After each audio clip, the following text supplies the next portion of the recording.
to the November edition of HR Hot Topics. I'm your host, Jody Schaefer, and my aim is to make this the most informative 5 minutes of your month. This month, the month of Thanksgiving, I thought an appropriate topic would be gratitude. How to show gratitude for your employees, how to create an environment of gratitude where you're not the only one saying thank you, right? That others say thank you to each other and thank you for the work that you're putting into.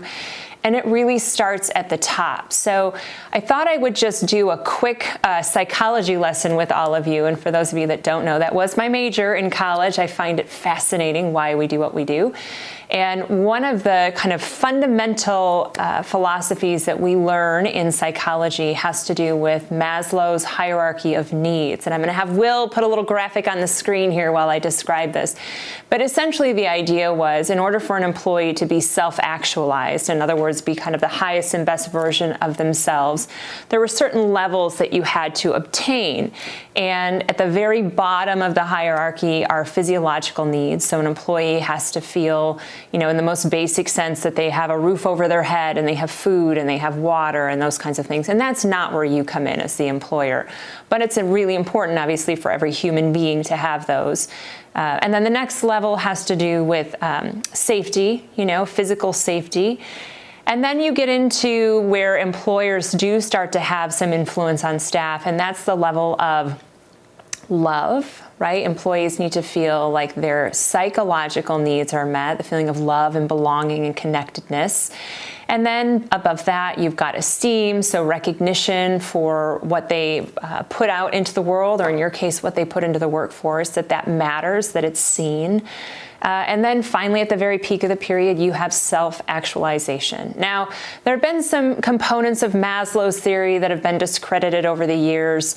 His initial tenet was, you have to have the most fundamental needs met before you can experience the higher level on the pyramid, sort of as you go. But even if you don't have food on a reliable basis, or even if you don't have reliable housing, you still know what love is, I hope, right? So the feeling of love is not necessarily dependent upon having stable housing, for example. So in that way, the fact that this is a stair-step approach has sort of been discredited over the years. But what's really important, I think, for all of us to recognize is that the more fundamental the need, in other words, the lower to the pyramid, the more base that need is, the more attention we as human beings give it when we go without. So I have a client, Dr. Phil Knight with Food Bank Council of Michigan, and he says often, if you don't have food, then you have one problem, right? In other words, if you're hungry, then that's all you think about is how hungry you are, which means you can't put full attention into your studies in school, or you can't put your best effort into a work environment because you are hungry. So the more fundamental the need, the more attention you give it when you go without. And I would put psychological needs, love, belonging, connectedness, those are fundamental needs. So in the workplace, when you have employees that aren't feeling the love, they give that a lot of time and a lot of attention, right? And we've talked about in past episodes that this workforce is challenging because there are so many opportunities. I don't know how many of you have gone on Glassdoor lately to see if any past employers have left reviews about your organization. But we are hiring right now for 2 clients, and we've been talking a lot about culture because these clients are trying to shift their culture for the better so that employees working there do feel like this was a place where their work was respected and that their humanity was honored. And yet, if you were to go on Glassdoor and read their current reviews, they're not flattering. And the problem is, folks, that a high percentage of job seekers do go on sites like Glassdoor, and they do their research and they decide whether or not your organization is one that they want to be a part of. In fact, a recent SHRM survey said 46% of job seekers consider culture as the #1 criteria when deciding whether or not to submit an application for a position. So what you do and how you make people feel matters, and it matters long beyond the life cycle of that employee within your organizations, because these reviews can stay up for a very, very long time. So one of the things I wanted to share with you that is kind of a twist on this, making folks feel appreciated, seen, heard, loved in the workplace was described in a recent article I read. This was a Harvard Business Review article, and I thought this was kind of an interesting approach. It's free.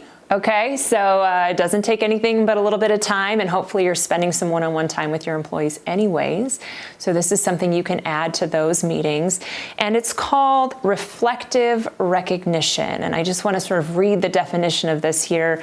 Reflective recognition is an inquiry-based approach where an individual or group is invited to reflect on and share what they are proud of and why. And the idea behind this is that oftentimes you as the manager or you as the owner of the business are pulled in 100 different directions, and you may not see some of the everyday work that your staff are doing because you're just not physically next to them every day.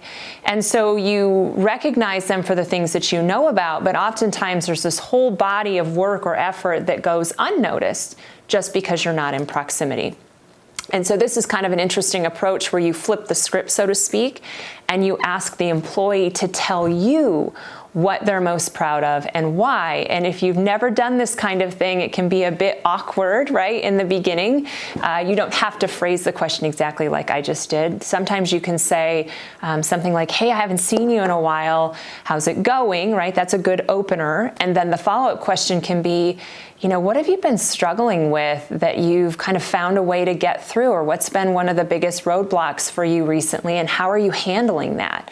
And that sort of gets to this idea of where they're going to share with you what they're doing, and I think some of the effort that they're putting in, and that gives you an opportunity to express some recognition and appreciation for the fact that they're willing to put that effort in. And when you can draw an employee's attention to the positive things, right, oftentimes you get more of those positive things. So when we dwell on the negative, we get more of the negative. So this idea of reflective recognition, I think, is a really great kind of spin on some of those conversations you may be already having with your team. I'm going to link to that Harvard Business Review article down below so you can read a little bit more about it. I'll also share with you some additional information on Maslow, just in case you're a psych nerd like I am. But with that, I'll leave you folks, again, in the spirit of gratitude. Please make sure that you recognize your team so that they feel the love. And in turn, I hope that they make you feel the love. It's been a rough few years. And if all else fails, please know that I love all of you. And I'm grateful for the fact that you continue to watch these videos. Reach out to me with your comments and feedback. And of course, any questions, you can reach me at jodyschaefer@hrm.com.